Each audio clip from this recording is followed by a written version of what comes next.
Hello students, very good morning all of you and welcome back to the online English classes. This is Ranveer Singh, the English teacher.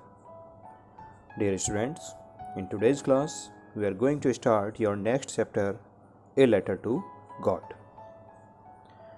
आपने कल इसकी summary पढ़ी होगी, summary सुनी होगी, तो आज हम इस चैप्टर को शुरू करते हैं, ए लेटर टू गॉड, जिसको लिखा है G.L. फिंटस ने। G.L. फिंटस एक बहुत ही अच्छे राइटर रहे हैं और इन्होंने मॉडर्न राइटर रहे हैं और इन्होंने यंग और ओल्ड सभी के लिए लिखा है। बहुत सिंपल लैंग्वेज यूज़ करते हैं और एक ह्यूमरिस्ट भी रहे हैं। इनकी लैंग्वेज में एक ह्यूमर दिखाई देता है। थोड़ा सा बात करते हैं इस लेसन के बारे में।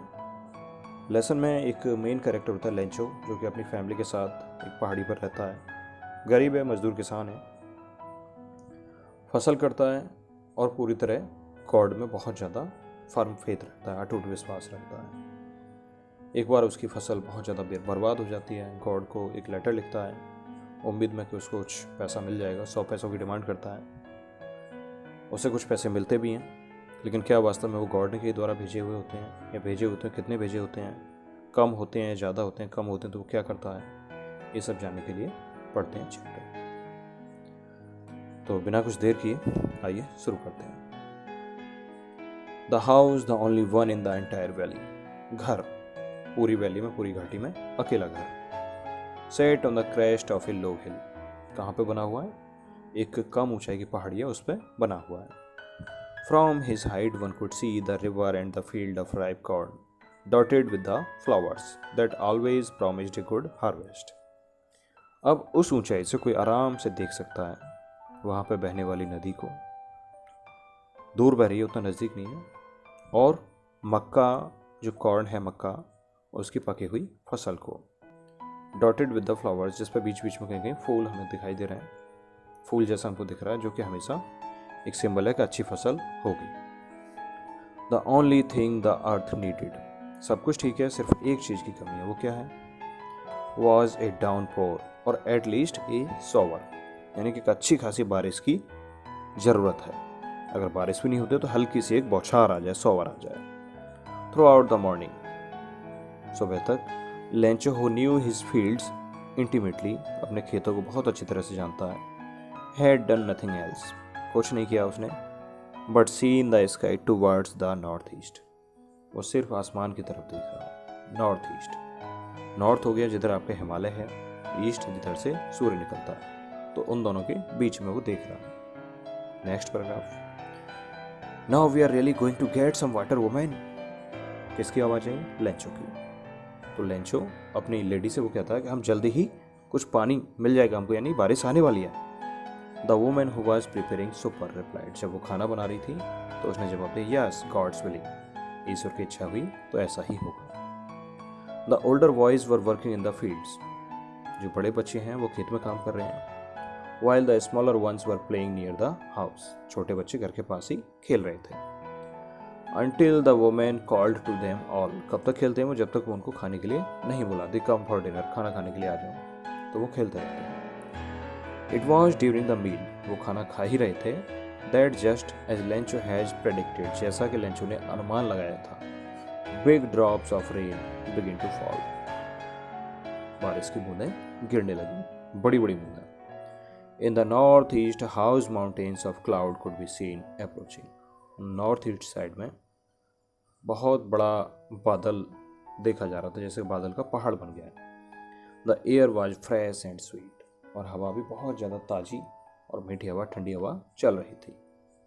The man went out for no other reason than to have the pleasure of feeling of the rain on his body, and when he returned he exclaimed, और वो व्यक्ति, कौन व्यक्ति? लेंचो, खुशी के मारे इतना पागल हो गया कि वो बाहर चला गया, कुछ और करने नहीं, बस उस बारिश को अपनी बॉडी पर, अपने बदन पर महसूस करना चाहता है। और इतना ज़्यादा एक्साइटेड हो गया, जब वो वहाँ से लौट के आया तो उसने कहा, these are not raindrops falling from the sky, ये आसमान से गिरते हुए पानी की बूंदें नहीं हैं, दे आर न्यू कॉइन्स, अरे ये तो सिक्के हैं। The big drops are 10 cent pieces and the little ones are 5, जो बड़ी सी बूंदें हैं वो कितनी है? 10 पैसे के बराबर है, 10 सेंट के बराबर है, और छोटी वाली 5 सेंट के बराबर है। ऐसा क्यों कह रहा है? क्या वो पैसे हैं? नहीं। वो पानी बरस रहा है जिसके खेत को ज़रूरत है, और जब खेत में अच्छा पानी मिलेगा तो फसल अच्छी होगी, फसल अच्छी होगी तो पैसा अच्छा मिलेगा। तो इस तरह से वो कहना चाह रहा है। With a satisfied expression, he regarded the field of ripe corn with its flowers draped in a curtain of rain. बड़े सेटिस्फैक्ट्री एक्सप्रेशन के साथ वो अपने खेत को देख रहा है, बारिश का एक पर्दा जैसा बन गया बूंदों का, और वो देख रहा है, बड़ा खुश हो रहा है। But suddenly a strong wind began to blow. लेकिन अचानक क्या होता है, एक तेज बारिश, बहुत तेज हवा बहने लगती है। Along with the rain, बारिश के साथ very large hailstones begin to fall, और बहुत बड़े बड़े ओले भी पड़ने लगते हैं। These truly did resemble new silver coins. The boys, exposing themselves to the rain, ran out to collect the frozen parts. अब ये वास्तव में सिल्वर के कॉइन्स की तरह दिखाई देते हैं एक्चुअल में। अब ये बच्चों के लिए बड़े अट्रैक्ट करने वाली चीज़ें हैं, तो बच्चे वहाँ से दौड़े और उनको कलेक्ट करने लगे। फ्रोजन पर्ल्स बोला, देखिए मोती, जमे हुए मोती। It's really getting bad now, अब तो ये बहुत बुरा हो रहा है। एक्सक्लेम्ड द मैन, वो व्यक्ति बोला, बहुत बुरा हो रहा है। I hope it passes quickly, ये जल्दी से गुजर जाए।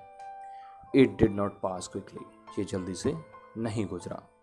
For an hour the hail rained on the house, the garden, the hillside, the cornfield, on the whole valley. लगभग 1 घंटे तक बारिश होती रही, ओले पड़ते रहे, घर पर, मैदान में, पहाड़ी पर, खेत में, जो कॉर्नफील्ड है, मक्का जहाँ बोई हुई है, और पूरी घाटी में ये सब होता रहा। द फील्ड वॉज वाइट, अब खेत कैसे हो गए, एकदम सफ़ेद हो गए। As if covered with salt, जैसे कि उनको नमक से कवर्ड कर दिया गया है। Not a leaf remained on the trees, पेड़ों पर एक भी पत्ती नहीं रह गई, ओले से सब बराबर हो गए, सब साफ हो गए। The corn was totally destroyed, और उसकी वो जो फसल थी मक्का की, वो पूरी तरह डिस्ट्रॉय हो चुकी है। The flowers were gone from the plants, पौधों से फूल भी झड़ गए। Lencho's soul was filled with sadness, और उसकी अंतरात्मा बहुत ज़्यादा दुखी हो गई। When the storm had passed, जब वो पूरा तूफान गुजर गया, he stood in the middle of the field and said to his sons, वो खेत के बीच में खड़ा हुआ और अपने बेटों से कहने लगा, a plague of locusts would have left more than this, अगर टिड्डियों का झुंड भी अगर आ जाता तो वो भी इससे ज़्यादा छोड़ जाता। The hail has left nothing this year, will have no corn, लेकिन ओलों ने तो कुछ भी नहीं छोड़ा, इस साल हमारे पास कोई भी मक्का नहीं रहेगी। That night was a sorrowful one, वो रात बहुत ज़्यादा दुख वाली रात थी। All our work for nothing, हमने इतनी सारी मेहनत की फॉर नथिंग, और कुछ भी नहीं मिला। There is no one who can help us, और कोई ऐसा व्यक्ति भी नहीं जो कि हमारी मदद कर सके। We will all go hungry this year, इस साल हम सभी को भूखे ही रहना पड़ेगा। But in the hearts of all who lived in that solitary house in the middle of the valley there was a single hope, help from God. लेकिन जितने भी लोग, जितने भी बच्चे और वो सब रह रहे थे उस परिवार में, इतनी सारी निराशा के बाद भी सिर्फ एक उम्मीद थी उनके मन में कि अब तो भगवान ही कुछ मदद करेंगे। Don't be so upset even though this seems like a total loss, remember no one dies of hunger, परेशान मत होइए, ये पता है ना कि देखो हमारा बहुत ज़्यादा नुकसान हो गया है, बहुत ज़्यादा सब कुछ लुट गया, हमारा कुछ नहीं बचा, लेकिन ध्यान रखो कि कोई भी भूख से नहीं मरता है। दैट्स व्हाट दे से, वो क्या कहना चाहता था, no one dies of hunger, कोई भी भूख से नहीं मरता है। All through the night, Lencho thought only of this one hope, the help of God. और पूरी रात उसने वही एक उम्मीद के बारे में सोचा। क्या उम्मीद थी? कि ईश्वर से मदद। Whose eyes, as he had been instructed, seen everything, even what is deep in one's conscience.